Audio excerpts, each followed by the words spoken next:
Are you ready to become a better investor? This is Andrew Stotts of A Stotts Investment Research, and I'm going to present the Thailand Equity FVMR Snapshot, or what I like to call Thailand in your hand, every week. When you sign up for this, you're going to always be up to date. Why? Because every week you'll receive this updated Thailand Equity FVMR Snapshot. You're going to know all the numbers because this document is a one-page document that covers fundamentals, valuation, momentum, and risk, or our FVMR framework.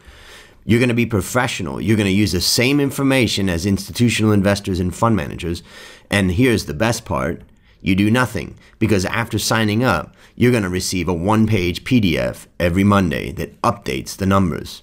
So let's get into it. We start with fundamentals, and when we look at Thailand, we can see that the ROE of Thailand, the return on equity profitability, is about in line with the rest of the world.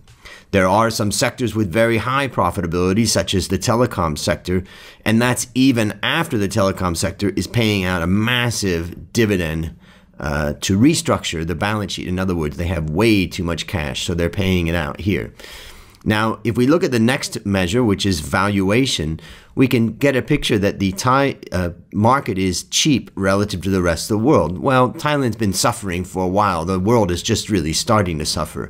And we can see that some industries are very expensive, such as healthcare in Thailand. Some are very cheap, such as banks. Although we know that around the world, banks don't trade on very high PEs. So 9.5 is not dirt cheap. Dirt cheap banks are in other places in Asia right now. If we look at price to book, we can see again slightly below the global average, and some sectors such as energy now are trading below their book value. What does that mean? It means that you're buying their current assets that are in place at a 20% discount to their value in the balance sheet. That also means that all future cash flows to this company are not valued in this valuation. You get them free. And some sectors, again, healthcare, are very highly rated, but they've been producing returns and growth for a while. If we look at the next item, which is momentum, what we're going to see is that the momentum in the consumer staples companies' earnings is very high. Why? Because even though the economy has been bad in Thailand, these companies are selling staple products that people have to buy. If we look at some of the other industries, such as the information technology, which is not as high-tech as in other places in Asia, we're starting to see analysts downgrading, and they're looking for a negative earnings momentum in 2016. Let's move on to price and see that utilities companies have actually been up 2.6% in a rough time. And so what we can see from that is that that is partially driving the fact that these are very defensive companies in a tough market time. If we look at over the last year, the share price of Thailand has been down by 14% versus the rest of the world at 11.7. So we've fallen a little bit more than the rest of the world. And some sectors, in this case telecoms, have really collapsed. And remember, we saw very high valuations in telecoms, so it can be painful sometimes when stocks are really highly valued. And last, let's look at risk. We can look at gearing and see that the consumer staples sector actually has a high level of gearing right now, which is a warning sign from a risk perspective.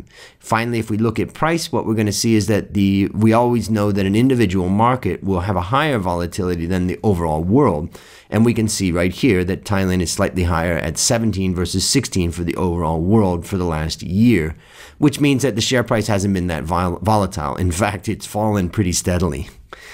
We can look at some sectors such as telecoms where there's been a lot of volatility, and part of that volatility and price momentum is coming from 4G bidding and those types of things for expansion. So that gives an idea of what the FVMR snapshot looks like. Let's review. When you sign up for this, you're going to always be up to date. You're going to know all the numbers. You're going to be professional. And most importantly, you're going to do nothing. So sign up below and get access, or go into the website to get it here. I'll see you in there.